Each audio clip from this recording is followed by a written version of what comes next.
Ladies and gentlemen,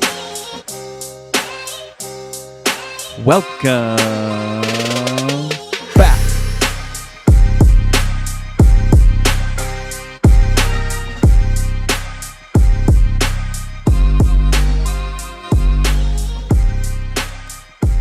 Hello, everybody. Welcome back to another episode of Turf Today, brought to you, as always, by Toro. My name is Adam Kershane, and joined by Brian Laurent, and we recorded this thing on the Superintendent Network. Sorry we missed a lot of you guys down on the floor at the conference 2 weeks ago. My God, it was crazy. Crazy week. We enjoyed ourselves, and next year we're going to do a much better job of making ourselves available to you. We had a lot going on and a lot promised, but at the same time we were just running around. So that's on us, and we will definitely be more organized next year in Orlando. Yeah, I don't know how things are going for everybody there. You know, golf season is still around the corner. TGL is kicking. Some of the tournaments are starting to move. It's been exciting seeing some of this stuff happen. I know we were right at Torrey, right between the two tournaments, and then getting to watch it on TV. Watch the Genesis on TV was so cool. Just seeing a course and then getting to see it on TV it's otherworldly. So anybody who's ever volunteered at a tournament knows that feeling. It's pretty special. And now here I am up in Canada. There is so much snow. We've just been buried. So it's like, oh, golf season seems like it's so far away, but keep plugging away, and we're going to keep working, but we will get there. For now, you know, we're enjoying doing the show. We have some amazing guests coming up. We got some great people lined up when we were down in San Diego, and a long list of folks that are ready to come on the show, which is really humbling and very exciting at the same time. This week we bring on Kevin Sunderman, who is the Chief Executive Officer of the GCSAA. Great to talk to him about his career, how he's moved his way up, and he dives into everything that goes on there at the GCSAA and everything that happened for the show, because it was quite a week, and we're very, very grateful that he found some time to talk to us. We'll see you on the other side of the break. This is a really good one, so buckle up.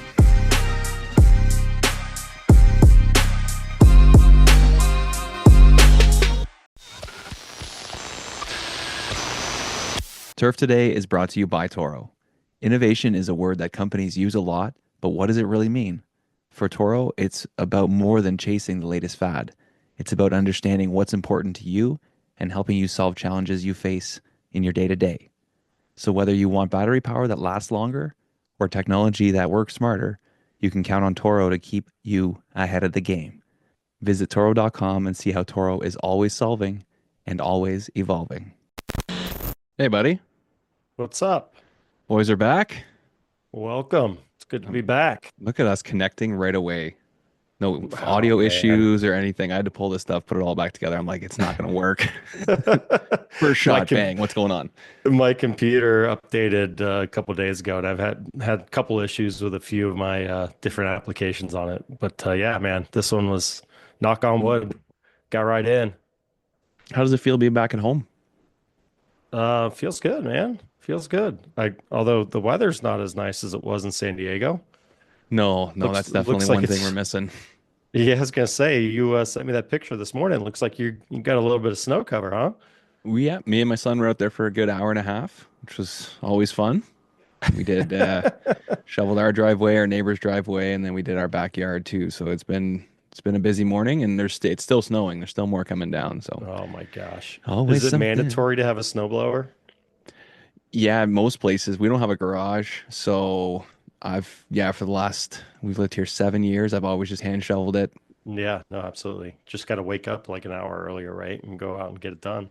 That is especially when you go to work early. It's something you gotta Right. get ahead of, but not too bad. Usually this time of year, we're just plowing snow at the golf course anyways. So you're taking care of snow at your house, and then you're going to work and taking care of snow at work, and it's just fighting Yeah. the white stuff.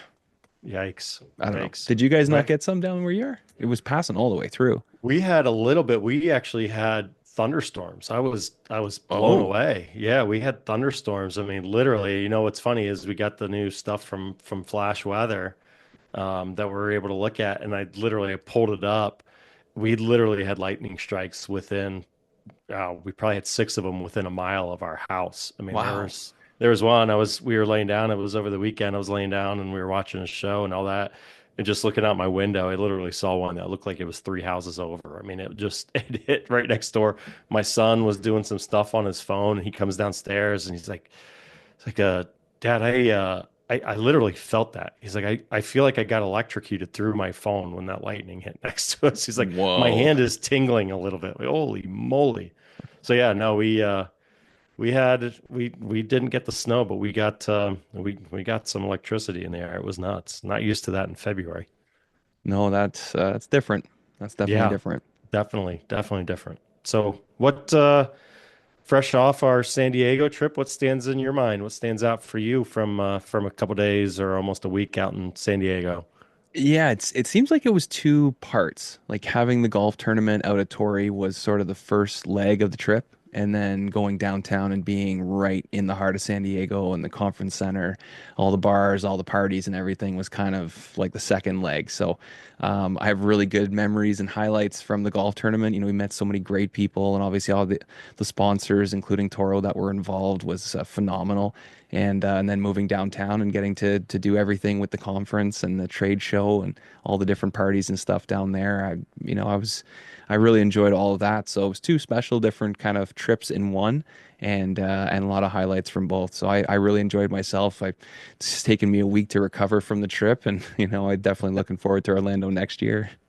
Oh yeah, already excited about Orlando and starting to think of what we can do a little differently to create some more buzz around, we had totally planned on walking around, interviewing people, doing stuff. It's like once you get there, it's just you're moving a million different directions, at 1,000 miles an hour, just trying to get a bunch of stuff done. It was nuts. It was chaos, but you're right, man. You're right. It almost did feel like two separate events. We started the week and we were up in La Jolla doing stuff for the golf tournament, and even before that, we were up in Carlsbad and met up with some of our buddies at Toro up at Goat Hmm. Hill. Had a good time up there, and got to hang out with Trevor for a little bit, which is a lot of fun, and do some stuff there. And then yeah, the move downtown, and then it's like game on. It was good, and we laid a big old goose egg in the four ball. Did we held our own a little bit in the scramble? That was fun. We did it right there.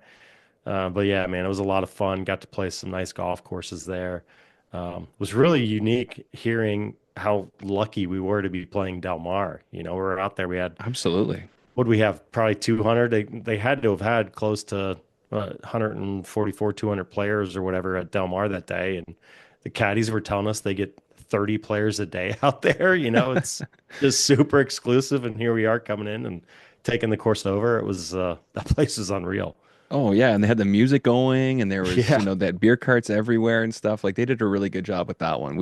Yeah, they knocked our socks off for sure. Yeah, that was an absolute blast, and like you said, just so nice getting to meet a bunch of different people and hanging out with people all around the country and even international folks like yourself coming in and being a part of it. It was a special week and was an absolute blast to get so many people coming out to the party that we had at Whiskey Girl.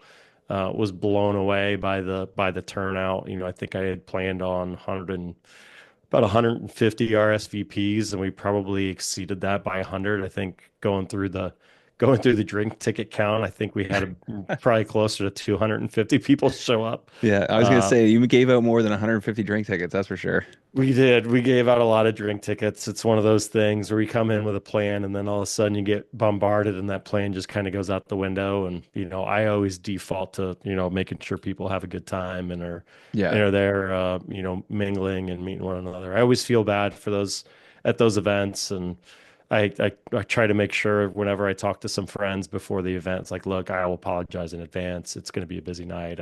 I know I'm not going to be able to spend a lot of time with everyone, but fortunately, everyone's able to go in and connect with some old friends and peers, and so it works out great. But at least get to shake everyone's hand as they're walking in the door, and had a great time. So had a really good time. You put on a good party. I thought we had a lot of fun. Everybody there, stayed a little bit later than we thought it would too. It ran late, and and everybody enjoyed themselves. So that's something we can definitely work on. We like having something like that, but then there is also the factor that we could have a golf tournament, or we could have some sort of event where it's a little more lively. But a lot of good people there. It was fun to Yeah. meet some folks that we've had on the show and some folks that want to come on the show too. So we really enjoyed that, and I wanted to apologize to some of the people that came to see us because other than being stationary at that party, it was pretty hard to get a hold of us. And, I know as soon as we hit the show floor, I was on the show floor at like 8 o'clock in the morning starting to work. And it was hard to get to people, and it was hard to get in touch with people. And then all of a sudden you're off having a conversation and it's half an hour, and then you're like, oh, I'm supposed to be somewhere, oh, I'm supposed to do this, oh, I'm supposed to meet this Yeah. person, oh my gosh, they texted me. So I think next year we need to be in one spot for the day so that people can come and find us, whether it's in the Toro booth or on our own, be in Yeah. one spot so that people can come to us and we can do some interviews, do some videos and stuff like that, and give away a Yeah. lot more stickers. That was one thing I heard. We did not bring enough stickers, even though I think we almost had almost 500 stickers with us, but yeah, Yeah, next easily. year we got to Yeah. load that up. Yeah, I think I brought 100 and some stickers alone, of both brands and laid them out at our party. And I think I came home with, maybe easily less than a dozen. So yeah, those things went fast. And I know we reloaded the Toro booth a couple times with some stickers, and they went pretty quickly there. So yeah, I agree. We'll try and figure it out. It's like we were talking about. It's tough though when we have a bunch of different, sponsor obligations that we need to go here, there, and everywhere. But certainly try and identify maybe one day next year where we can set up and be stationary for a little bit, and maybe do a show on there, do some interviews in person at the show. Be great. So we're talking to a guy today that might be able to help us get that done next year. So we'll see. We'll see if we Potentially, can. Yeah, yeah. potentially. Yep, and we'll, take a look at next year and see if we want to do something different. If we want to do another golf event, kind of scope out what's available in the area. Look at the days of the week, see if there's an opportunity to do something. Um, maybe before the show begins or something, we can get a bunch of people together because a lot of people do come out. I think that's the one thing we continue to see every year is a lot of people do end up coming out early. Hmm. Whether it's to play in the golf championships or just to take advantage of good weather if they're coming in from the north. I think a lot of people do come in early just to connect with friends. So we'll see if we can coordinate a little golf event maybe or pop stroke or something. I think the pop stroke though is really far away. I think from iDrive in Orlando. So It'd be tough. we'll have to see what we can put together. Anyone out there that has ideas, please let us know. And also, I wanted to just put a little shout out and even a little apology to the guys from the Kansas State Turf Club. We appreciate you guys coming out in full force. Also, Virginia Tech came out in full force to our event. It's Hmm. great to see some college kids coming out. But the K-State guys invited us and asked us to come by their booth the next day. They had some swag they wanted to give us, and I just never got around. I don't think you were able to make it over there either. No, no, I But missed that one. yeah, but shout out to the K-State Turf Club. I apologize we weren't able to make it over there. But hopefully we'll connect soon, and would love to get my hands on one of those backpacks that you guys mentioned. So There you go. yeah, man, I They love had the some good swag. swag. That's one of Yeah, those things that, yeah, the Turf Bowl guys kind of go all out with all the swag. It's like it's every year heck they're yeah. beefing it up. I like it. Absolutely. That's a great opportunity, and I love seeing that the turf schools get their booths at the show. It's just a great way for the alumni to come back and reconnect and see what's going on with the turf club, see what's going on with the program.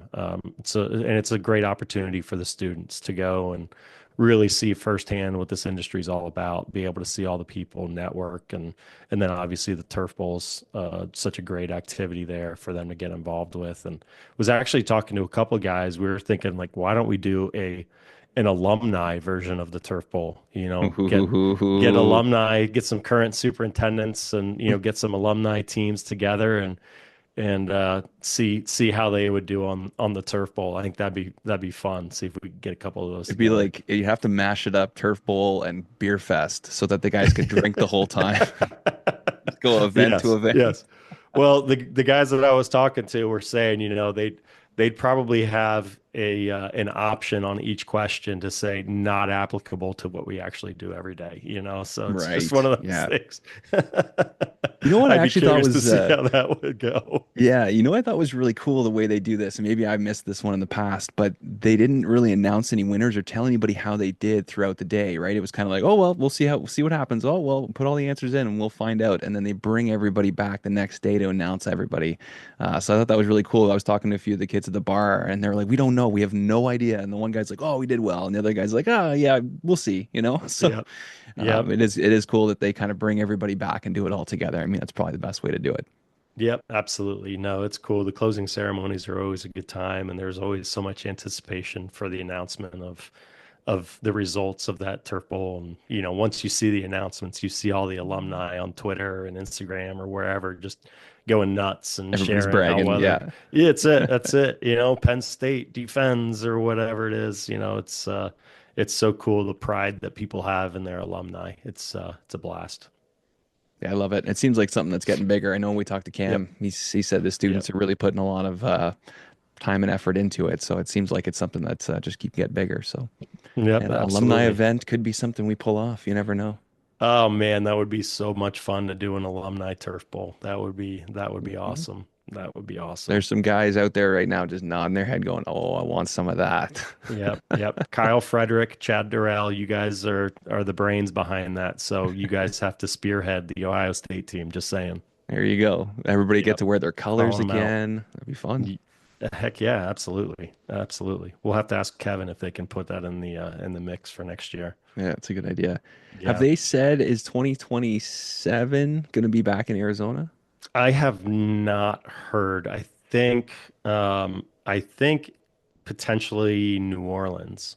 Ooh. Yeah. So I'm pretty sure because yeah, last year was Phoenix, this year's San Diego, so next year's Orlando, and then I've heard rumblings of going back to New Orleans. I was checking the website and I didn't see. Usually they have future dates. They don't go any further than 26 right now on the website. So all it Mm. says is Orlando. But yeah, I've heard some rumors about New Orleans and then potentially going back to Phoenix possibly after that or maybe Vegas or something. So I'm not sure. I'm not sure what the plan is yet. We know we want to go to grass clippings as soon as we can, but if it takes a Yeah. couple years, we might have to get there Yeah. earlier. Yep. Man, have you seen all the stuff they're doing? Yeah, They're it's like they just got a money tree back there and just keep It's pumping it into the crazy. course. Oh yeah, I mean it's just content galore. I mean they've got the good stuff going on. They just had a live versus their Minnesota Muskie, Hmm. who's their grass clippings open champions, I think. And yeah, they're doing all sorts of stuff out there. It's really really neat to see. It Really makes neat to it see. makes it feel like one of those places you want to be. You're like, we want to go to Oh that golf gosh, course. yeah. We want to go visit there. So I think they're drawing a lot of people there. Plus Arizona or Phoenix, is it not Phoenix? It's in Scott, where's yeah, Tempe, Tempe? Yeah, yeah. it's a So big same golf area. area, right? Like there's a lot of golf courses, a lot of people that love golf, so it's in a good spot. But I think they're drawing a lot of people there as well. Yeah, they are. It's just it's one of the best hangs in golf. There's no question. It's a lot of fun to go out there, hang out at their open air bars, and they've got the big stage set up now. So I think they're doing concert series all the time, and it's just fun. Plus the guys there are so much fun, so much fun. Scotty Heebs, obviously, such a great dude, and his staff is just always fantastic every time I've been out there. And then the ownership group is just as cool as they come, as laid back as they come, and just they had such a vision for what night golf could be, and it's just so fun seeing it get legs and take off. So can't Hmm. wait to see hopefully more of those types of facilities come up here in the near future.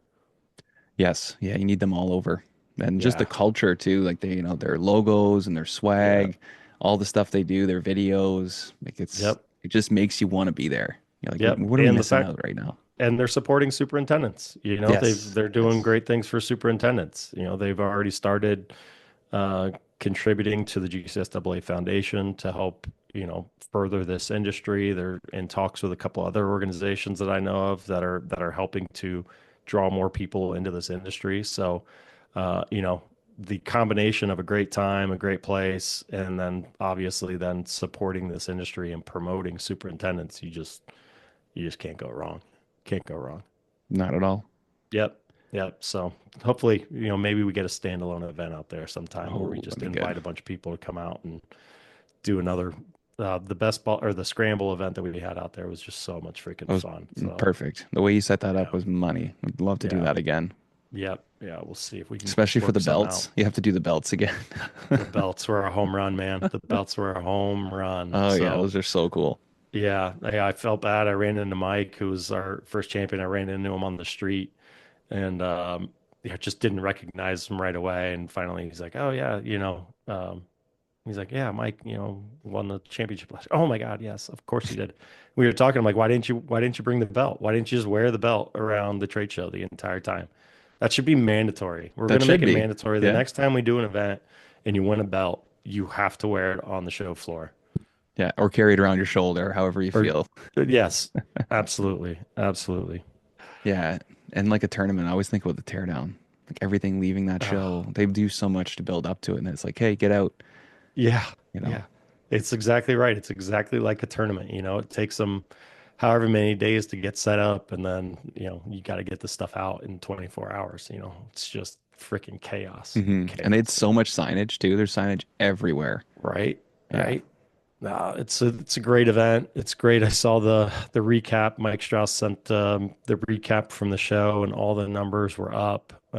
Just the feeling on the show floor, you could tell that it was up. I mean, hmm that first day, especially when the doors first opened, the traffic on that show floor was through the roof. Going to, especially we went to the Toro booth and the USGA booth and the BASF booth and all that. I mean, they were all packed. They were all packed, from the moment it started. It was great to see all the traffic and people checking out all the new stuff, standard golf. They were all everyone. They were all just swamped. It was great. It's great. Yeah. My Also, favorite, hopefully, go go ahead. ahead. Now, I was going to say, just also a good indicator of where this industry is right now.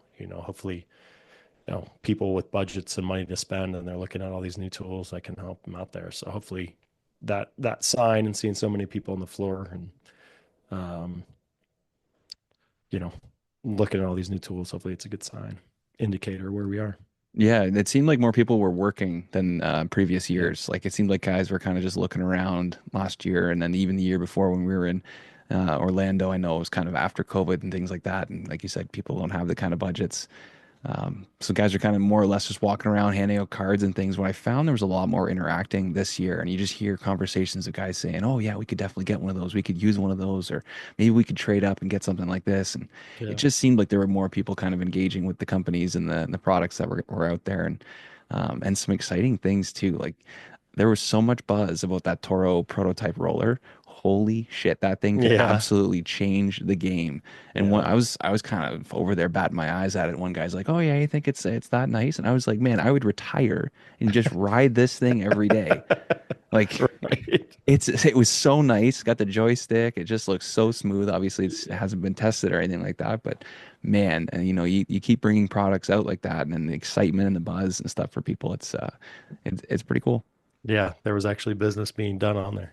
It's great. And production for autonomous mowers. I mean, it's just hmm it's great. It's great to see where we are as an industry, all the innovations that are coming into this industry.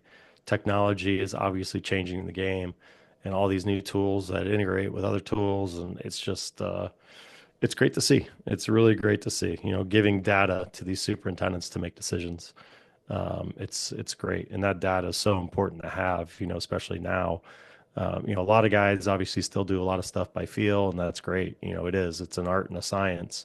But when you're going into these board meetings and stuff like that, it's so nice and so valuable to have data behind you to showcase to your board, to your committee, or whatever it is, the reasons why you're making these decisions. So it's nice to have all that stuff and have that all kind of um, continue to grow. And now it's time for another installment of Ask the Agronomist, presented by the Andersons. From tee to green, goal to goal, and shoots to roots, nothing is off limits.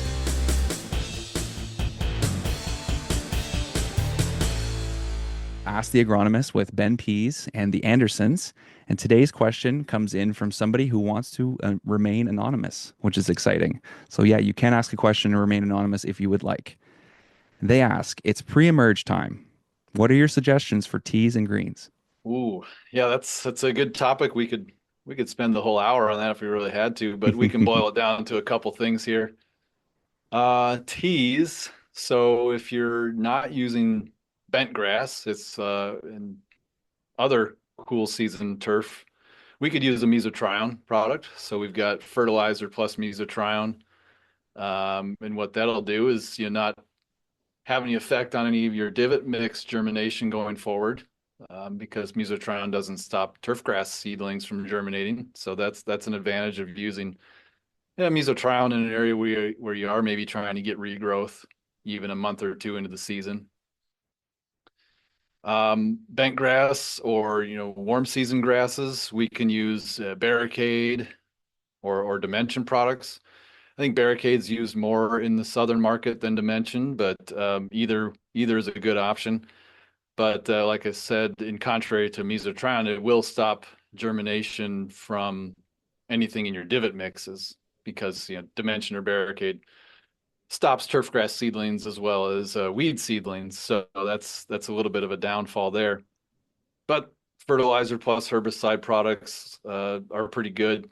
There's versions of fertilizer plus mesotrione. There's multiple options from the Andersons and others in the Dimension or dithiopyr plus fertilizer or the Barricade prodiamine plus fertilizer. So dozens are available. We won't run through those just because it depends on what fertilizer analysis you want to use and things like that, and what AI loading you want as well. For greens, really the main thing that we see used is our goosegrass crabgrass control, and that's by the Andersons. So that's your best bet for especially goosegrass control. Now, it does work on crabgrass as well. There's other options for crab, but if you're going after goosegrass pre-emerge on your greens, really that's your best option. With that product, though, we make sure you do follow the label instructions carefully. There's some stuff on there about watering it in and using half rates twice to reduce some yellowing potential. So take a look at that if you are going with with goosegrass, crabgrass control. Greens, there's some dithiopyr options too. You can use smaller SGN fertilizer plus dithiopyrs. So there's a few options there, and it's got different analysis. There's a couple examples that we have that are 150 SGN. Yeah, 14014 has a 0.164% dimension, and we've got a 15010 that's got a 0.25 dimension on it. So as I mentioned before, watch the AI loading rates because that'll change your application rates. And of course, with these fertilizer plus dithiopyr options, you've got slow release fertilizer paired in there already, and so that's anywhere from 25 to 50% slow release. And again, that will be dependent on the AI loading. So as we do more AI loading, we increase the slow release percentage in the fertilizer because it's going to have to work for longer. But those are great options to control crabgrass, not so much goosegrass. They will suppress POA to some extent, so be mindful of that. So Dimension is one that we're pretty familiar with up here. I've used for controlling weeds before. I know when you look on the back of that label, there's a lot of information, all the different specimens and everything's on there. How do you know what program to use when you're looking at that? Good question. Yes, if you look at any of the Dimension or dithiopyr products, you're going to see, I think there's 4 different programs. And in that little program box on the label, it's going to kind of weed it out, pardon the pun, by, height of cut. So how tall are you cutting? Where are you going to apply this? Is it on a green? Is it on a fairway or a home lawn or your rough or something like that? So low cut turf or high cut turf is going to push you into one program versus the other. And then also, we all know with Dimension and dithiopyr, there is some slight post-emerge activity too. So the second option to kind of look at in those program charts is, are you doing a traditional pre-emerge, or are you doing something a little later where you're maybe trying to catch the end of the pre-emerge but the beginning of post-emerge? So that's the second part to look at on those programs. And when you think of those 2 factors, height of cut and your timing of application, that'll drive you just to the exact program that you're going to need for that area of application. Well, thank you so much for stopping by again, Ben. This has been another great installment of Ask the Agronomist presented by the Andersons. And like always, if you want to get your questions in, send them to us or send them to somebody at the Andersons and they will get them to us. There he is. Kevin, Hey, how's it going? how are you guys doing? Oh, Pretty good, awesome. thanks. How are you? That's the important thing. You gotten any sleep the last couple of days? Oh yeah, I tell you what, no sleep going into show probably for a good month. I was out in California for the Rose Bowl. Go Buckeyes! Yes, sir. No, there Coming you out of go. the Rose Drops it Bowl. right away. You're not even on the show for a minute. We can bring it up about every 30 seconds if you like. Um, yeah, once we hit the ground coming out of California, there wasn't a whole lot of sleep to be had, and it takes a couple days. You come down off of the adrenaline high, right? Being so busy, sun up to sundown, and then beyond that. Yeah, it was still still waking up at 4:30, 5 o'clock in the morning, Friday, Saturday, Sunday, but finally Monday I was able to sleep a little bit. So yeah, it's starting to catch up. Good. That's good. Well, I'm glad you brought out the Buckeyes right away and your trip out to the Rose Bowl. I mean, what were you thinking going into the playoffs as a fellow Buckeye? After that game against the team up north, I had zero confidence in the team, but man, they pulled it out.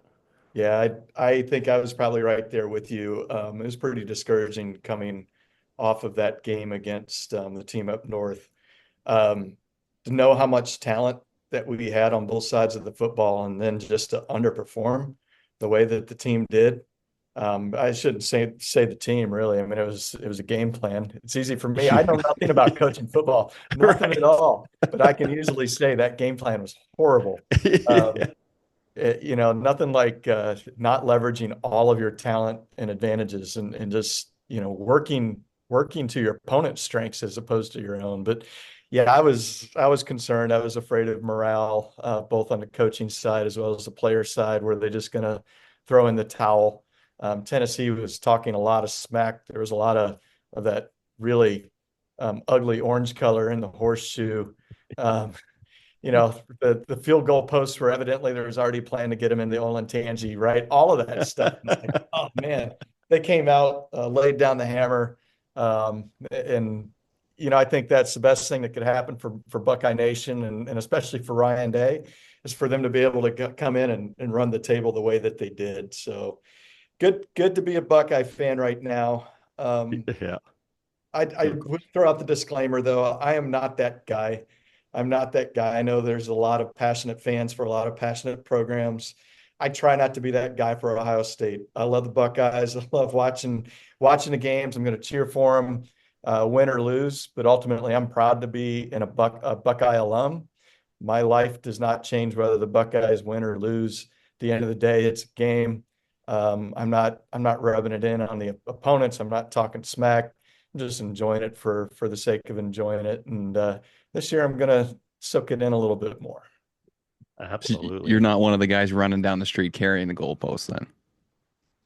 I didn't say that. I was going to say, we have you on video doing that. So,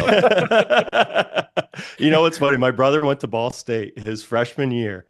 He had this bright yellow, wind jacket or whatever. And Ball State ended up winning their conference championship. He's on the front page of their school newspaper in the front of the crowd carrying their goalposts out to where they dumped them in some pond on the campus. It was the greatest thing. Like you had to be wearing this bright yellow jacket so you stand out like a sore thumb. Way to go, buddy. Way to oh go. my God. That was great. That was great. But yeah, no, I feel you. I'm the same way. I had a moment of weakness where I may have said something on Twitter about Coach Day. I immediately regretted that decision since they went on and won the championship. But no, I mean, just a great organization. I'm the same. Like, I won't lose sleep when they lose, but it's obviously nice when they win. So, Yeah. So talking about your Buckeye roots, then, Kevin, tell us about your journey. Then, how did you went to Florida and now you're in Kansas? Talk about your career path here. Yeah, I grew up in north central Ohio, one stoplight town called New London.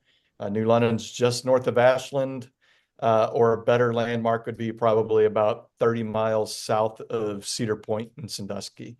So born and raised farming background. Grandparents were both farmers. My dad managed a farmers cooperative. He was a CEO of a pretty sizable grain co-op. You combine a passion for the game of golf with agriculture, naturally you get golf course superintendent. So that took me to Ohio State. Got a bachelor's degree there. Decided I didn't want to live where it snowed. And so I moved to Charleston, South Carolina, because that was the first job I could get south of the Mason-Dixon line before the snow fell. And was there for a couple of years before ending up in Florida for, I think I was in Florida for about 22 years. Before I moved back to where the snow fell. So you can't see out my window right now, but there's snow on the ground. It was 0 when I came to work this morning. But all good. Oh, it's a bit of a journey there. What about growing up with the game of golf? Was that something that you got into at a really young age and played for a while, or did you kind of pick that up later in life?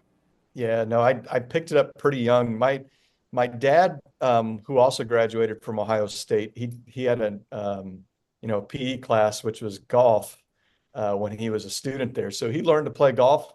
Love you, Dad, but he never learned to play very well, but he enjoyed the game. And on Saturday afternoons or Sunday afternoons, he would take my 2 older brothers and myself to the golf course, Rolling Acres Golf Course, which I don't think is even open anymore. I'm not sure, but Rolling Acres Golf Course in Novo, Ohio, 9 holes. My dad would have the old Harley Davidson golf cart with the tiller steering wheel in the front. My brother Mark would ride with him. My brother Mike had to walk, and I kind of sat just in between. I was too young. I wasn't able to play yet, but I remember the first Saturday where neither of my brothers were available to go with Dad to go play golf. And so that was my chance to go play. Of course, I was probably 4 foot tall, playing with regular size clubs. The clubs were old enough that they had the old wrap. They actually had wraps for grips instead of grips that just slide on the ends. But I'll tell you what, I don't know what I shot that day, but I did the 3rd hole, 4th hole, got the ball airborne. And after that, you're hooked, right? So, Oh yeah. Yeah, love the game. That's awesome. I was telling Adam last time I made a visit with you when you were still down in Florida, you were in the process of wrapping up your MBA. When you were going through that process, is this something you had in mind, potentially making the leap from being a superintendent into more of, for lack of a better term, like a corporate role? When I did the MBA, I'm not sure what the vision was. I know that being a board member for GCSA was part of what pushed me in the direction of getting an MBA, because I was really interested in the business aspect, whether it's GCSA's business or any kind of business. I was getting significantly more involved with running the club as well at Isla del Sol. Even though we had a general manager, I was able to work pretty closely with the board of directors at Isla to work on long range planning for the entire club, strategic direction, strategic marketing, things like that. But I don't know that this position and this role at GCSA necessarily was on my mind when I pursued my MBA, but certainly it all made sense. The stars all aligned when Bob Rehnquist retired, and I kind of had that degree in my back pocket. I said, you know what, this is a good fit. I know that one of the things that's going to stoke my fire for the next 20 years as I've worked towards ultimately worked towards retirement, and a long way off, but one of the things that's going to stoke my fire is being able to be strategic in nature, having a business mindset. I loved being a golf course superintendent, still very passionate about the work that superintendents and their teams do, but ultimately this was a good fit for me to come in this direction. So take us back to Thunderbird Hills. That was your first golf course job. What was that like? Any good memories from there? So that was my first golf course job. The interesting note about that is I did not work on the grounds crew. Oh, there you go. That happens though, right? You kind of had to make the sideways move. Yeah, this was me knowing I loved the game of golf and I wanted to spend my life working towards the game of golf, and thinking, hey, I want to be a professional, or I want to be a general manager of a golf course, a country club, and having no idea what that actually meant because I knew absolutely nobody in the industry at all.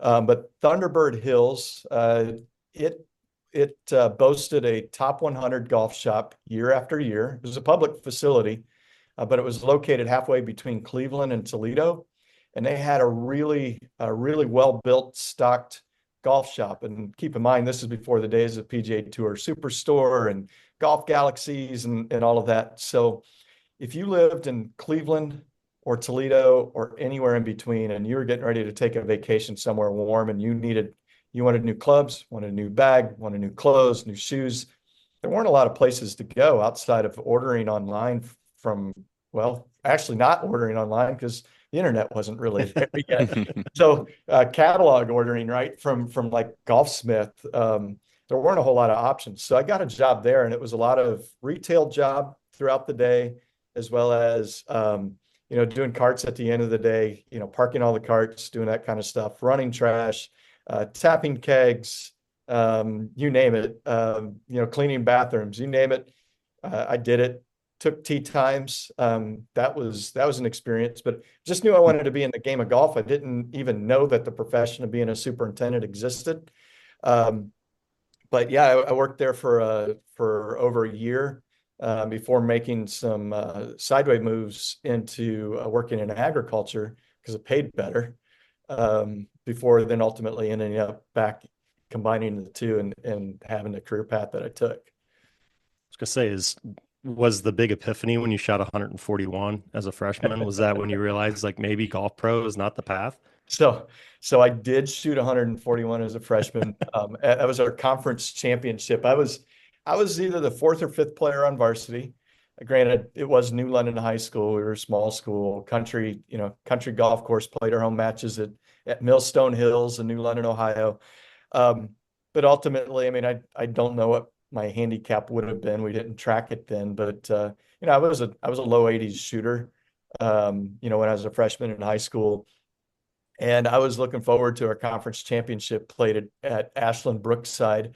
Really excited to go out and do it. Really excited to compete. I loved the golf course, and I got a case of the S word starting off on the very first hole, and it didn't go away. And it was a nightmare. I mean, it was an absolute meltdown. I feel bad. I kind of feel bad. I'm not going to name the names, but I still remember one of the players. I was in my threesome. I think we played in threes that day. I didn't necessarily care much for this individual, so I didn't feel too bad about it. But yeah, it was a meltdown. It was a nightmare. It's just I still wake up in sweats at nights thinking about that round of golf. And I remember boasting to my coach. I said, "Well, at least I didn't cheat." But honestly, I don't know how you accurately count 141 strokes over 18 No kidding. You I still had enough balls to keep playing. Well, I think I had I almost said the word. I think I had the case of the S word so bad that it didn't go far enough to lose the golf ball. To be honest, it was pretty rough. So I was going to say, yeah, shoot 141, didn't lose a single golf ball. That would be epic right there. But you know what? You were a team player because you were doing such a bad job throwing the guys in your group off their game that had to have helped your team. So it's true. Kudos to you. Kudos to you. So I was thinking about that one player I played with. He went to St. Paul High School in Norwalk, Ohio. And I won't name his name, but interesting enough, you start to think about how small our world is and how connected our industry is. It was 2023. I was in Milwaukee, Wisconsin, representing GCSAA at the annual meeting for the Architects Society. And I'm standing there at a reception, and I see a guy that looks awfully familiar. I'm like, so I go over and I talk to him. I wasn't talking to anybody at the time, and he was just kind of standing there. And I struck up a conversation and asked him where he's from. Well, I'm in Ohio, and I'm working for Jason Straka, and who I've gotten to know over the years as well in the industry. But we started talking a little bit more, and I'm like, well, where are you from originally? Where'd you grow up? And he said, Norwalk. I said, did you go to St. Paul? And and the conversation just evolves. And yeah, sure enough, I mean, Ben Wheeler, the exact guy I thought he was. He played #1 golfer for St. Paul High School, and we played against each other in high school. And we've crossed paths a couple times since then. And the story gets even more drawn out from there in terms of how we know each other. The connections just keep lining up. But really, really cool thing about our industry is it becomes really small once you start having conversations with people. A-Plus Rewards are back. The Andersons A-Plus Rewards program offers turf managers the best opportunity to save on our newest and most popular products this fall. Earn rewards on purchases of Contec DG, Voltec SG, Castaway DG, Carbon Coat, and more. Don't miss this opportunity. The average reward for last year's program, more than $250. For a complete list of qualifying products, visit andersonspro.com. Offer available to U.S. customers only. That is pretty common. We do hear that quite a bit. And when I first got in the industry, I thought it was, all these different people that were making it happen. And when you look at it and it gets smaller and smaller and tighter, and it is really cool. I just wanted to ask you, Kevin, about the transition from working at a course like that, where you're doing more, stuff in the golf shop, and then you move over to actually working at a golf course. What was that like, making that transition and your first super job? It was a natural move, I think. So there were a couple of years in between working in a golf shop to when I actually worked on a golf course. I think it was between my freshman and sophomore years in college. I went and interned at Findlay Country Club. Randy Shaver was the superintendent there at the time. Randy didn't want to hire me because I had 0 golf course experience. So Kevin Kroll was the assistant superintendent. I interviewed with Kevin on a Friday evening, and Kevin hired me, and Randy washed his hands of it. He says, he's yours to work with, right? And Kevin's like, game on. Kevin's a Marine. Okay. So don't ever challenge a Marine because they're going to prove you wrong. But the, first day on the job, they're teaching me how to triplex greens and change cups. And I also got my 4 hours worth of obligatory weed eating in as well. Mm-hmm. But it was natural. I mean, just having that background of working farm equipment and things like that. I love being hands-on. I love being outside. I love everything about the game. I felt much more connected to the game working on a golf course than I did working in a golf shop, hands down. The work is, you can instantly see the results of the things that you do at the end of the day. Whereas in the golf shop, I knew pretty quickly that I didn't want to be a PGA professional. I didn't want to necessarily work in a golf shop because I spent my time answering people who wanted me to give them special treatment. Oh, just find the tee time for me. I mean, Thunderbird Hills ran like 6 or 7 minute tee times. It was insane. And the first tee times usually started probably 15, 20 minutes before sunrise, and they're booked. And so you can't squeeze people in. And I was 16 years old. I didn't have the liberty to give you a 25% discount on a set of clubs, but yet everybody always wanted preferential treatment. So it was the right move for me in terms of my career, especially early on, to go into, management of golf courses, the grounds, working with those teams. It was a natural fit. On to this new transition then. Talk about how the skill sets that made you a great superintendent have helped you in your new role as COO of the GCSAA. It's funny how you evolve over time, and it was definitely the right move for me to go from being inside and being that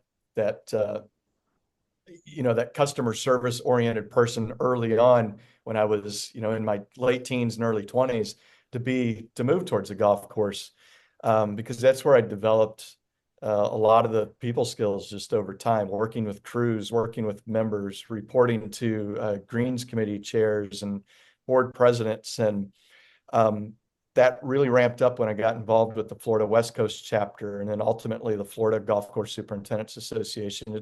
You start growing those skills and realizing where you enjoy doing some of those things, whether it's putting together presentations or formalizing budgets or making strategic plans, making long-term plans for the golf course or for the chapter or whatever it might be. But that's what led me to being on the board of directors or running for the board of directors for GCSAA it's just that I really enjoyed doing those things, and I enjoyed giving back, and I enjoyed probably most of all working with people, and that whole community, that whole network, whole superintendent network, right? It's the connection of the people. That's what Nice makes it plug.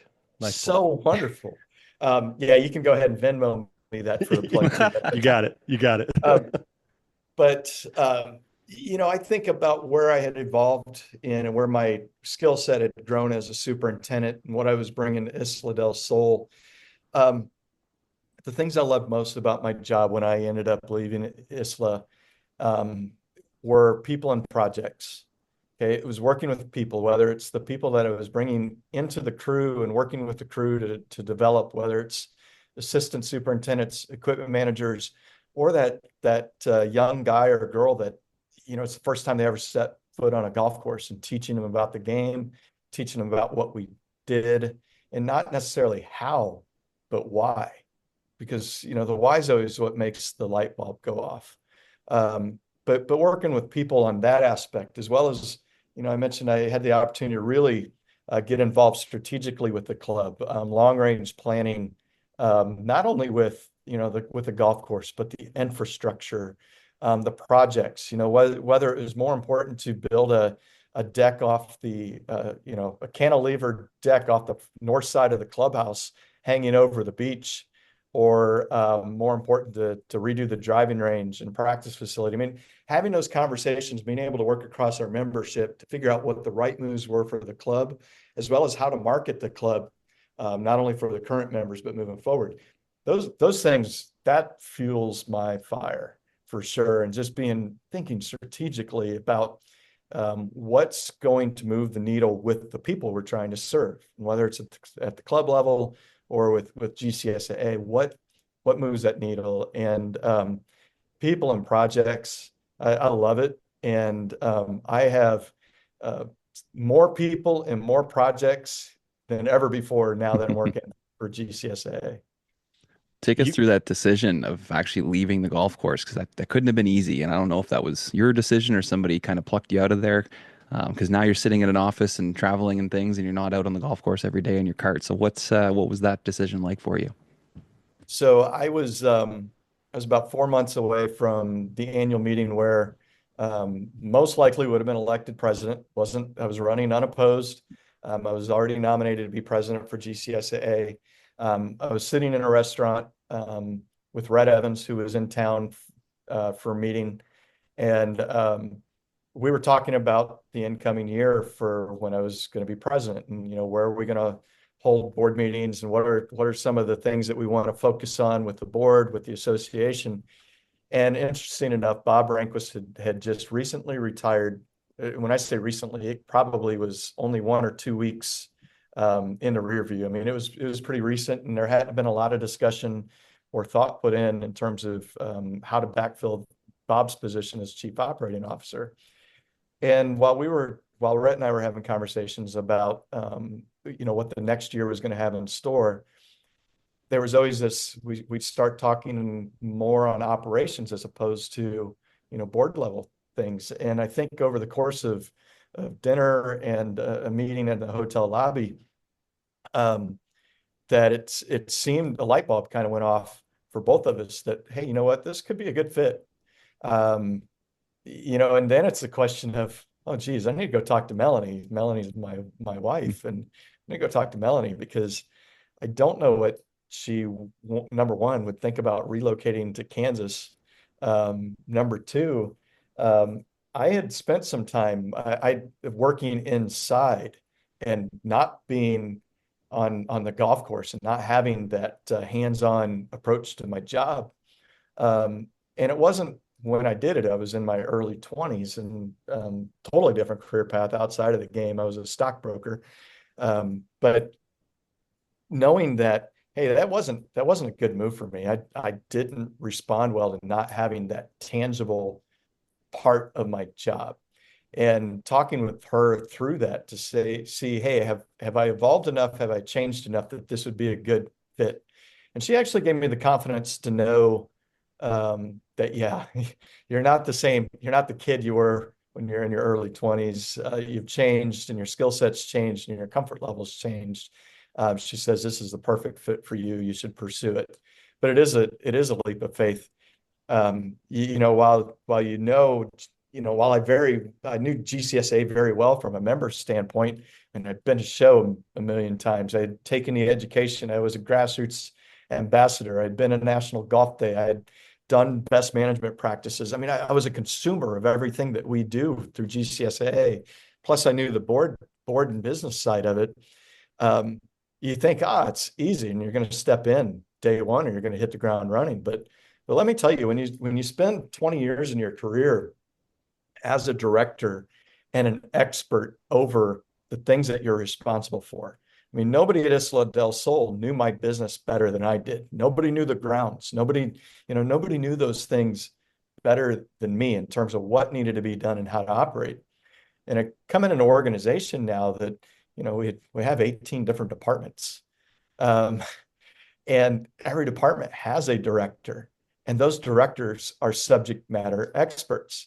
And being able to pull back from having to be, literally in the dirt and in the weeds and all of that, and having to know all of the answers, having to pull out of that, and now focus my energy and efforts on communication to make sure that all departments are working well across one another, as well as support and empowerment, right? What do you want to do?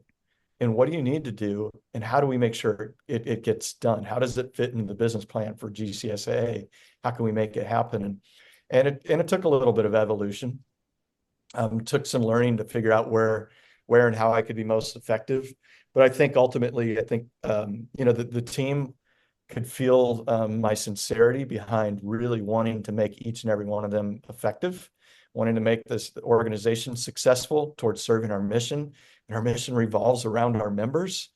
Ultimately, I think, almost 2.5 years later, we're in a good place, and cylinders are firing, and I think we're moving in the right direction. That's really good. So a lot of good stuff going on there at the GCSAA, and you're definitely the right man for this role, and appreciate everything you're doing. Kind of a two-part question here. Number one, obviously you guys do a lot of great work for this industry, but I just want to know, how much fun is it working for the GCSAA? And then I guess number two, I want to know about some of the initiatives you're really excited about for the future. I have a ton of fun working for GCSA, and I think it's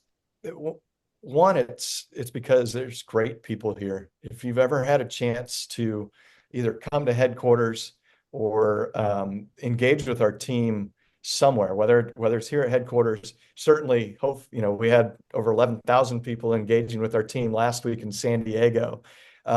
Or if you've worked with them on committees or task groups or National Golf Day, or you've seen some of our team members come to the chapter level, you'll realize that our team is made up of really good people. It's when we make new hires or when we're going through an interview process for a new person at GCSAA, one of the things we talk about is what it's like to work for a purpose-driven organization. Because you can always go work for Apple or Google or, whatever, XYZ company, right? And some of the challenges with them is it's very, very bottom line driven. Okay. Those companies their success is based on making shareholders money. And if you're not making shareholders money, you got to do something differently. And that's not the case here at GCSA. What we do is the money we bring in, and yes, we want to bring in money, but the reason we bring that money is every penny we bring in is turned around and invested back towards our members and back towards the industry. It's about making our members' lives better, making the industry better, making the game of golf better. And so it's a lot of fun when you come to work every day, knowing that your focus is impacting people's lives.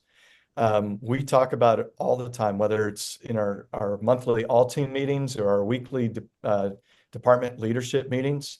We talk about the fact that we're changing lives to the game of golf, and that might sound like a bold statement because what are we doing? We're providing education to members at GCSAA, or we're going to National Golf Day, or we're lobbying on the Hill, or we're working with regulators about product availability and regulations and things like that.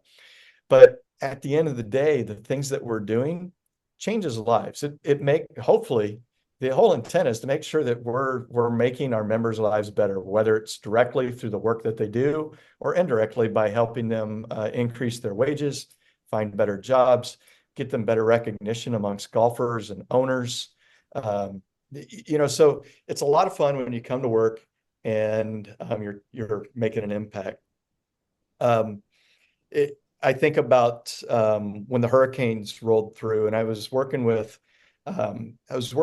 the communications team, specifically GCM Online, and some of the articles we were putting out there, and communication we were putting out there. And a lot of times the team gets to write a lot of copy and write a lot of articles that tell some stories. But actually, specifically, the work we were doing around hurricanes was directly trying to figure out a way to get help to those in desperate need in that moment, whether it was in the Carolinas, Georgia, Florida. But we were actually making direct impact with people. And at the end of one of the calls or meetings that we had, one of the team members I was working with turned to me and she says, "I've always heard you talk about this, but now I have chills because I'm feeling it. I realize that today I made a difference in somebody's life." And ultimately, that's what we talk about. Whether it's the sales team that's trying to sell exhibit space at show, or whether it's the learning and career development team, workforce development team, government affairs, we want to make a difference. And there's nothing more satisfying or gratifying than when you're actually able to see that come to fruition. So I have talked in depth about that. And I don't even remember what the second half of the question was. I know one was about how much fun is it. If you can't tell by now that I have fun coming to work every day, I don't know what else I can say, but it is a lot of fun. I've been very fortunate to have a lot of interaction, obviously, with you and Red and the rest of the team there. So it's, I can just only imagine the work environment there at headquarters. It's got to be an absolute blast. And like you said, every single individual that I've met has that sole focus of making the lives better, and you guys are doing a great job with it. So, but yeah, no, I mean, great lead. And then too, I mean, just you talking about some of the things that you're currently doing was curious about some of the initiatives you're most excited for the future. Yeah, so before I get into a few of those initiatives, I do have to talk one more thing about fun, and that is the fact that, hey, we do have wonderful people here. You've mentioned Rhett. Rhett's our CEO. I know he was on just before the holidays and, talked about his climb on Everest. But, Rhett's pretty inspirational, not only to those outside of the four walls here at GCSA, but to those of us inside the four walls as well, within the team. But we try to be lighthearted at times, try to make sure that people realize that it's not all business, that we try to support each other, families, friends, outside interests and all of that. But Rhett's a practical jokester at times, and he likes to pull some pranks and do some things. Well, people also like to get back at Rhett. And so I was listening to that podcast actually this morning on my way into work. The one when you had Rhett on. I wanted to do a little bit of homework to see what some of the last messages were that were shared. But in the background of that podcast, I could hear a cricket chirp. So I don't know if you guys picked up on that, but somebody during chapter delegates had put a couple of noisemakers in his office that sounded like cricket. So I could hear it about every 3 to 5 minutes. I could hear this cricket chirp. Funny thing is, Rhett couldn't hear them. It's in a tone that it's such a pitch that he couldn't hear it. But we try to have some fun here, certainly. But oh, it's amazing! I'm gonna have to go back and listen to it again. Yeah, that's so funny. Chirps. Little hidden practical joke. That's so good, boys. Well, and keeping it lighthearted, we're getting ready for show, and I think Rhett was on the road. I think he might have been over at BTME, the bigger conference over in the UK, building relationships with folks over there. But we had our all team final briefing before we get to show, and it's running A to Z with all 85 team members. And our theme at show was catch your wave.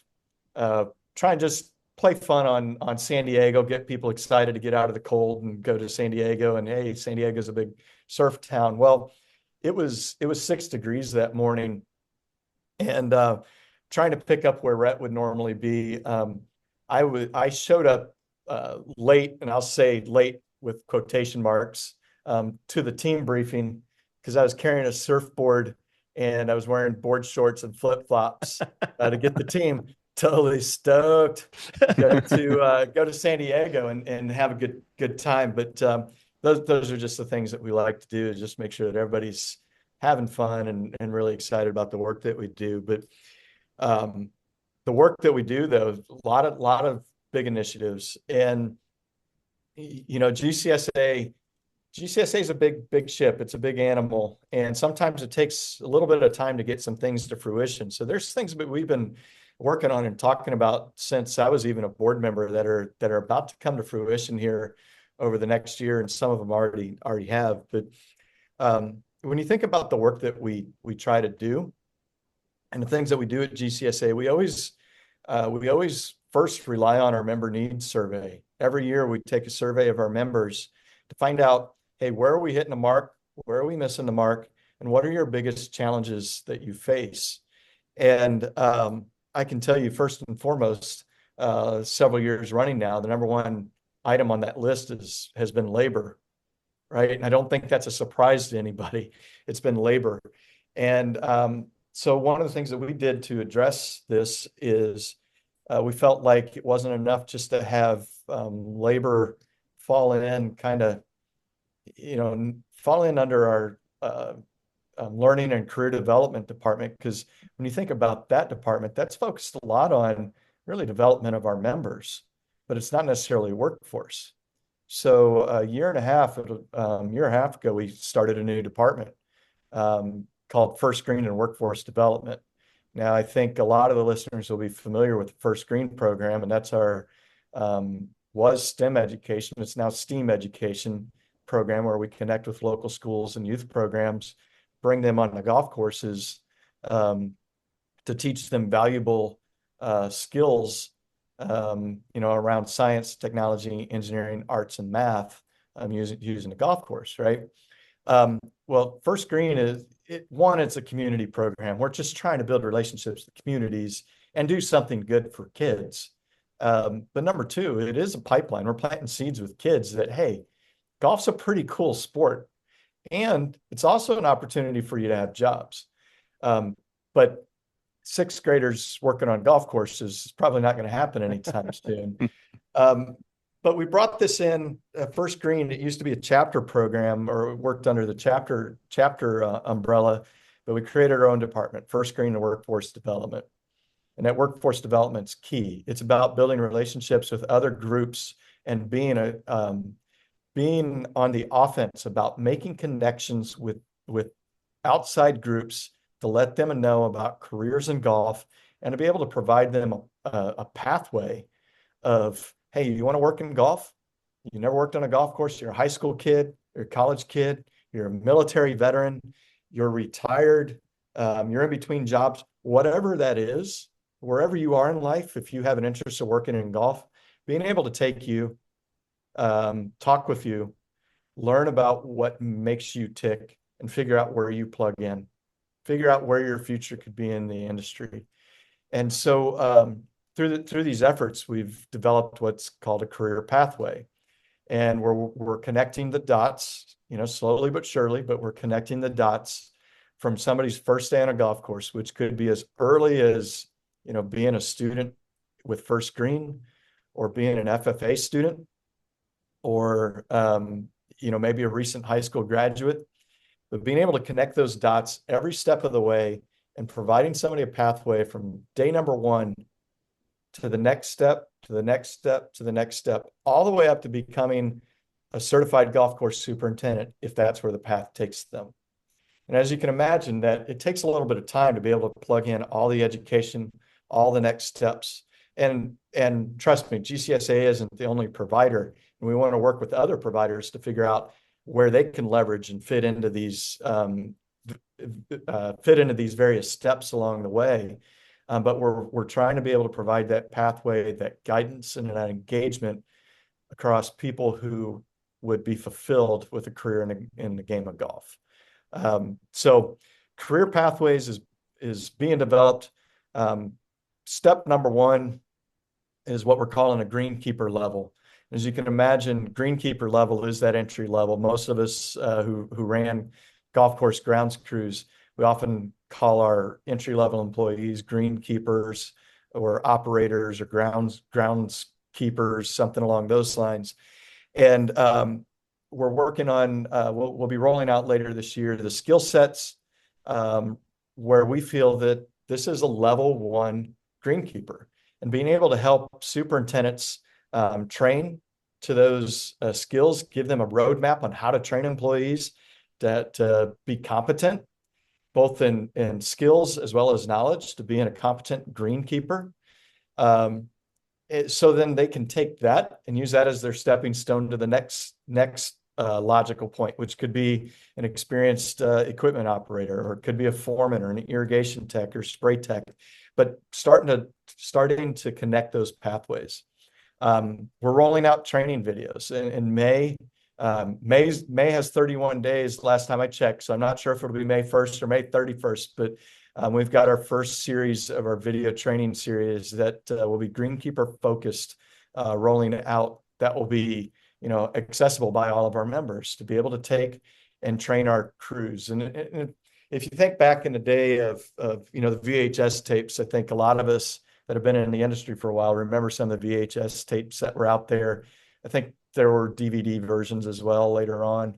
But it was about, a lot of the basic skills of this is how you mow a green, this is how you cut a cup, this is what a golf course is, because we all hire a lot of employees that have no idea about the game of golf and don't realize that they shouldn't be doing they shouldn't go driving full speed past the foursome that's putting out on the green, right? But being able to give that basic understanding to our golf course crew, bringing them up to speed, and that they may not get it all within the first time they watch a video, but it's a resource that the superintendents and assistant superintendents can use. That, hey, you're going to watch this video, it's going to give you some familiarity. I'm going to teach you the task, but I'm going to have you continue to watch the video on your own time, because seeing it, hearing it over and over and over will help you understand how to change the cup, the mechanics behind it, how you select hole locations, things like that. So, and this is just labor and workforce development. That's just one of the small initiatives that we're talking about. But it's a key one, especially for 2025, 2026, 2027. FFA, formerly known as Future Farmers of America, but FFA, 1 million high school students across the country, that have an interest in agriculture, horticulture, working with their hands, science, those different aspects. We had them at show. We put them through the first ever National Turfgrass Science Invitational that was endorsed by FFA. They competed very, very similar to the Turf Bowl program that we've been running for 31 years, maybe 25 years. I don't remember how long Turf Bowl's been around, but it's been a long time. Yep. But very similar in nature to where we bring the college programs here. We did it with high schoolers this year. And what's monumental about that is once that these competitions exist, programs want to start teaching the curriculum. So we have turfgrass curriculum we can get in the hands of VOAG and FFA instructors, so they can start teaching lessons about turfgrass. And these light bulbs can start going off in these high school kids that know they like being outside, know they like working with their hands. They've got this familiarity and this, they're drawn to this, and now telling them that, hey, there's an industry out there where you can make good careers, not only as superintendents, but look at the salaries that assistant superintendents are now making, that equipment managers are now making, and hopefully we can continue to move that trend for our skilled team members as well, our technicians. So really cool what's going on with FFA. More to come there. Although I'm asking anybody listening to the podcast, reach out to us. You don't have to do this on your own. You don't have to reinvent the wheel. We can help you connect. If you can help us make the connection, we can get you the information. We can give you the talking points. We can even sit next to you in those meetings with the high schools and the instructors to figure out how to get the programs in their hands, or at the FFA state conferences. We want to be there. We want to help. So veterans programs as well. I could keep going on and on about You got a lot going on, Kevin. We got a lot. That's just workforce development. I mean, yeah, I know, right? That's one of the 18 departments, right? That's crazy. That's right. I saw a bunch of those jackets. So we were talking earlier. We met with a couple guys at the show. Something you should think about as an alumni turf bowl. We were talking like each school get it 4 current superintendents, and let's test their knowledge, see what they've retained over the years. Just making a note. And a perfect time to do that could be next year, and in Orlando, when the show's in Orlando. And why next year? Because GCSAA will be celebrating our centennial in 2026. Nice. It'll be, You coming back to Sylvania for that? that is definitely on the radar. I'd love to make sure that we're there in Sylvania, September 13th, if possible. If not the 13th, somewhere right around that window, right? To celebrate where all of this took place and where Colonel John Morley brought together that great group of visionaries to make sure that our industry had a support group, a support network to not only bring in the camaraderie and the support that we all know that we still rely upon today, but also to share the education and the tips and tricks that work. We still say it, right? What's unique about our industry is the fact that you can be a competitor with the facility up the road, but yet you're willing to loan them a piece of equipment, take a look at what they've got going on, talk them off the ledge when when the general manager or greens chairman's breathing down their throat. And so, yeah, we'll be celebrating 100 years of Colonel John Morley and the vision that he had that has evolved to our 20,500 plus members that we have around the world. But this would be a great tie-in, right? Some of the alumni groups, we're looking at it across all aspects. In fact, I was just immediately prior to coming to this call, our senior leadership team, we just started having a quick debrief coming off a show last week, and already talking about, hey, what do we need to be focusing on making sure that we truly celebrate all aspects of the organization when we're in Orlando celebrating our centennial. Well, you guys do. Our members. Yeah. You're all a part of it. We want to make sure that you're celebrating the centennial. This isn't our celebration. This is your celebration. Yeah, it's about the people, right? Right. Well, you, Kevin, you guys did or do an incredible job. Our industry would not be where it is today without all the hard work of everybody that's been a part of the organization, whether it's somebody at the top like yourself or, somebody who's just working their local association and trying to be a part of this big thing. It's been incredible. I know we don't have you for that much longer, but we did want to bring you on today to talk to you a little bit about the conference and just, how successful you thought it went, some of the things you guys kind of went through leading up to it, and, how you're feeling kind of a week or so after. We're still on a bit of a high, to be honest, and that's a good thing to say. I mean, not to say that things were 100% perfect. I think if you have a show that size, there's always going to be little mishaps, missteps. Something's forgotten, something doesn't come to fruition, whatever it might be. But ultimately, there's been years where we've taken some criticism that show wasn't good enough for one reason or another. Maybe we forgot to recognize the right people. Maybe an event didn't pull off the way it should. Maybe the attendance wasn't what we had hoped for. I could go on and on. And I'm never upset with criticism. Hopefully it's constructive in nature, but I'm never upset with it because obviously it's somebody's experience that we need to be aware of. And, but I'll tell you, this year coming out of San Diego, the feedback's just been tremendous. The number of phone calls, texts, emails, letters, to myself, to Red Evans, to other team members, to our board of directors. It's been very positive. And I think I think the thing that most people continue to talk about is it's the energy. Okay. There's just a great vibe. There's a great energy. People were excited to be there.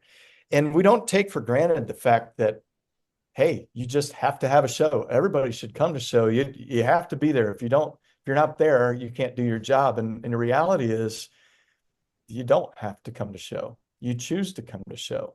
I think you're missing out if you don't come to show. I truly believe that. But what do you get at show? Well, you get education.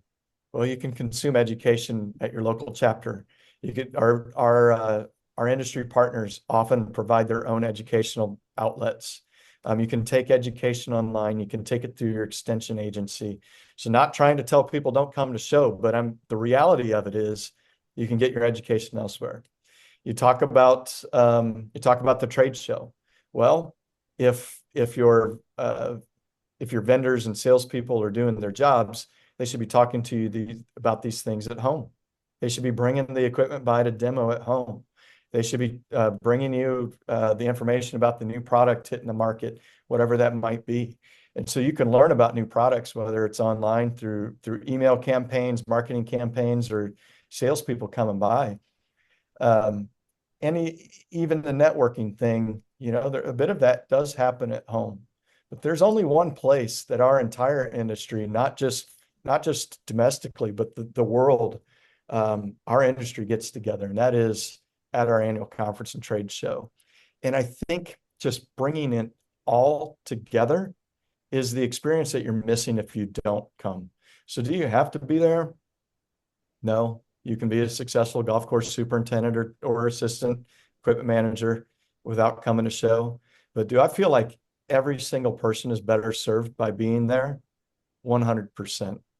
And I would just ask, everybody that's listening, I mean, and Brian, you and I talked about it. I mean, the number of connections, the number of conversations, the relationships that are built are life lasting. There are people that I've seen one time a year, every year for the past 20 years. And those relationships, they continue on. And I think that's the thing that we all miss, because we started to call with it, right? I love how tight knit the community is and can be, and coming to show, it just makes it better.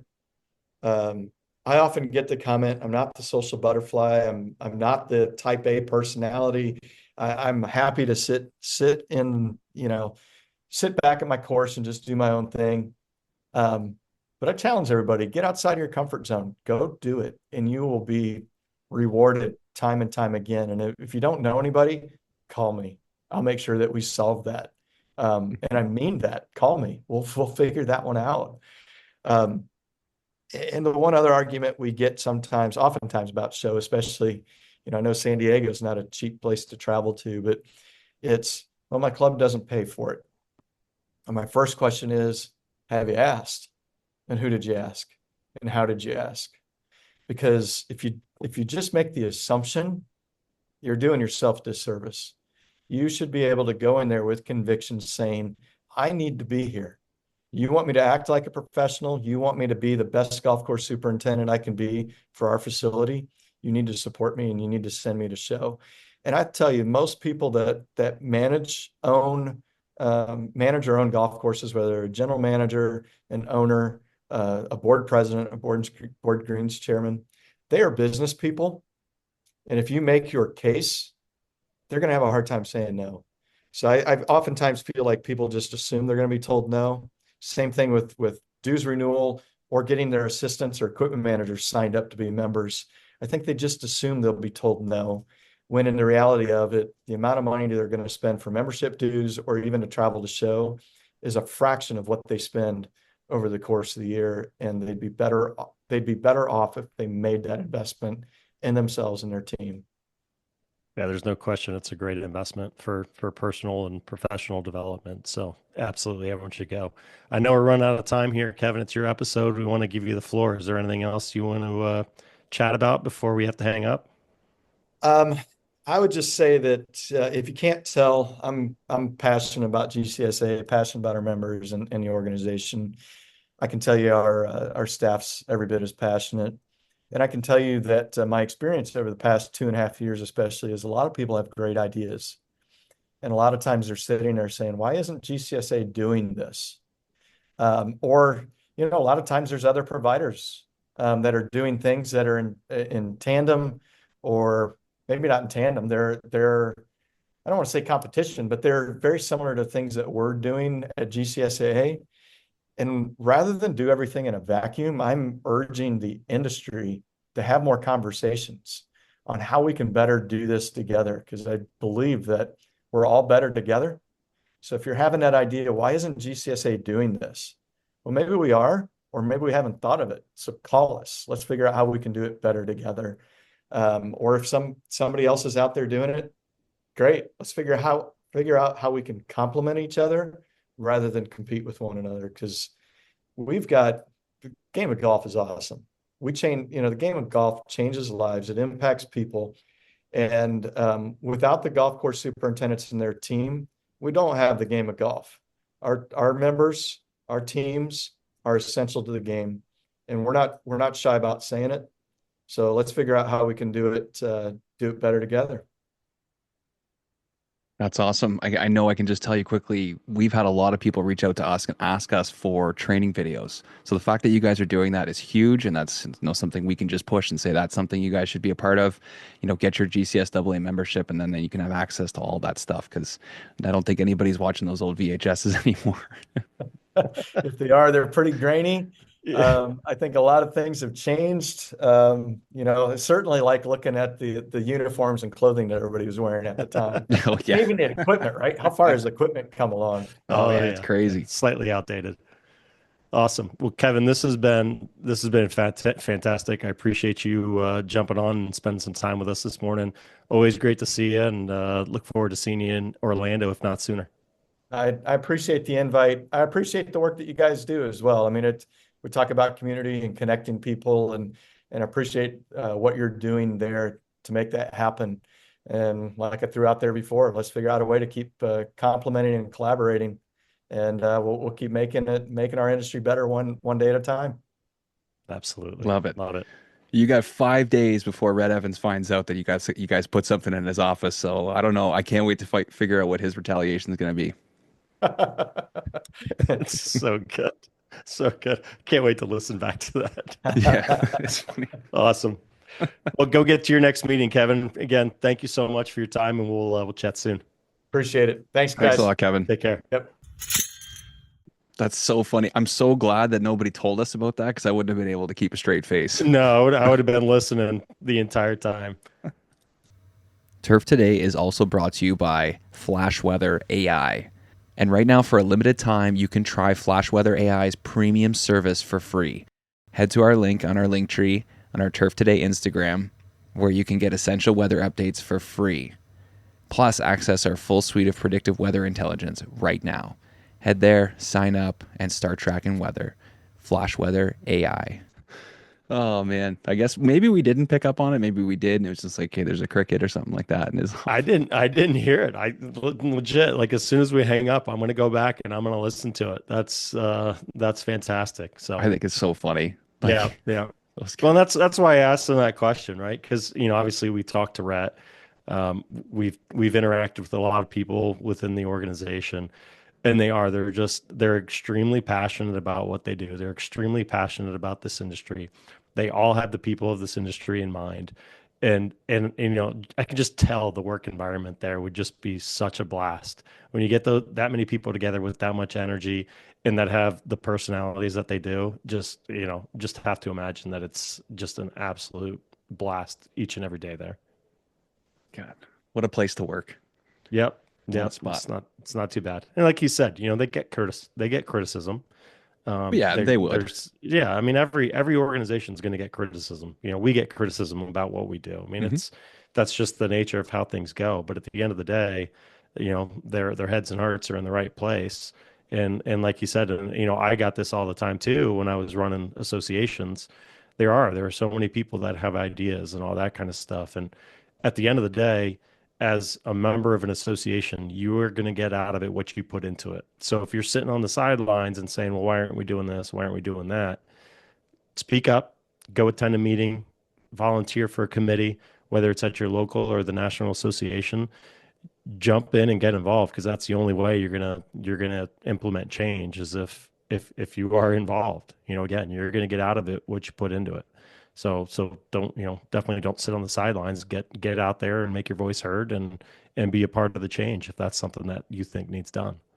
And those guys are so accessible too. Like Yeah. there's got to be a lot of organizations where it's like you can't just call them up and ask questions, or you can't just get involved. But they're literally saying, give us a call. If you have Yeah. questions, if you guys have ideas, things that we should be doing, you want to see, let us know. So don't just feel like, oh, I'm an assistant at this course that they've never heard of or something like that. Like, no, they want to hear from you. So get Yeah. involved and reach out to them.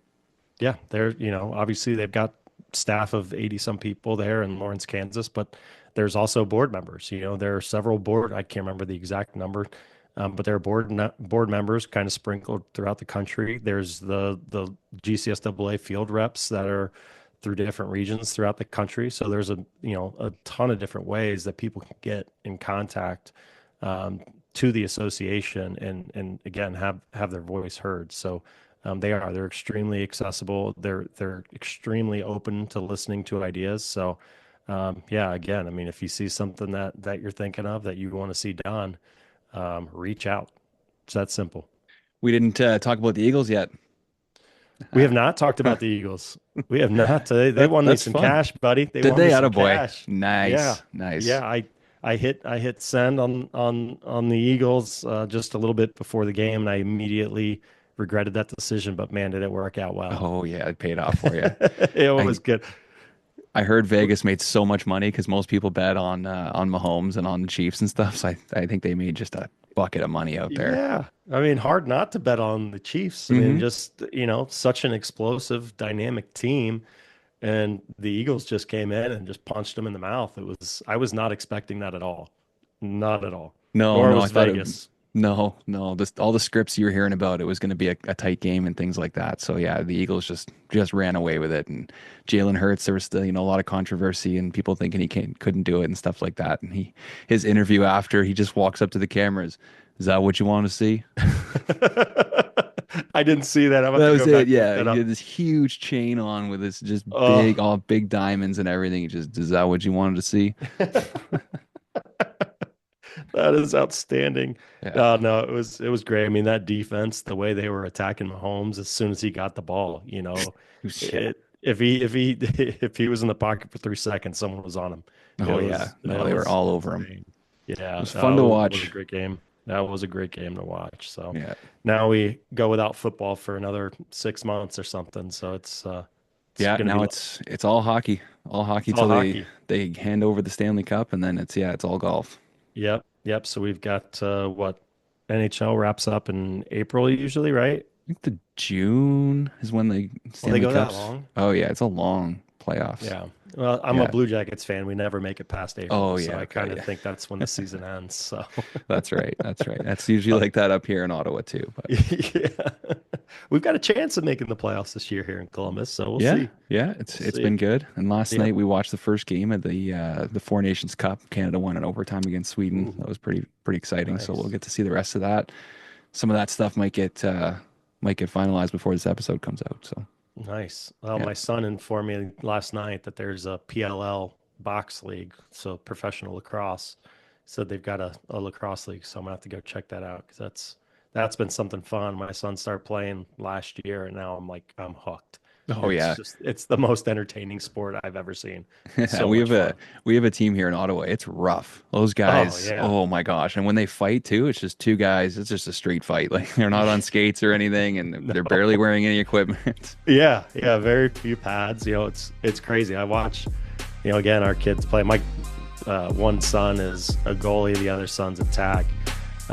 So yeah, my son that plays attack, he'll come home and just his forearms and everything are just lit up with welts and bruises and everything. Guys just sitting there smacking him with the stick. Yeah. It's insane. It's a violent sport. It really is. It really is. It's basketball and hockey kind of combined into a sport. It's entertaining. Very entertaining. Yeah, there's fencing, and that's part of that as well. The two-hand swings. Sometimes those guys hit each other so hard. Oh man, it's nuts. Well, yeah, no, great episode there. So we talked a little bit about getting involved and everything. Kevin's he oozes passion, right? I mean, you could just immediately tell, just no different than Rhett, right? And they talk about the organization and what they do for the members. They're just so incredibly passionate about their mission. It's great to see the association in such good hands. Yeah, no, those guys are great for what this industry is trying to do, and I think it just keeps getting better. So, yeah, great absolutely. guest. Appreciate having him on. We got a couple more awesome people lined up the next couple weeks, so looking forward to it. Yeah, absolutely. We're off to a great start in 2025, and again, just continue to evolve and do more, bring more people in, hear more about this industry, the people that make up this great industry. So yeah, stay tuned. And a big thank you, as always, to our amazing sponsors, the Toro Company, the Andersons, Flash Weather AI. We'll see you guys all next week, so be good and keep those reels sharp.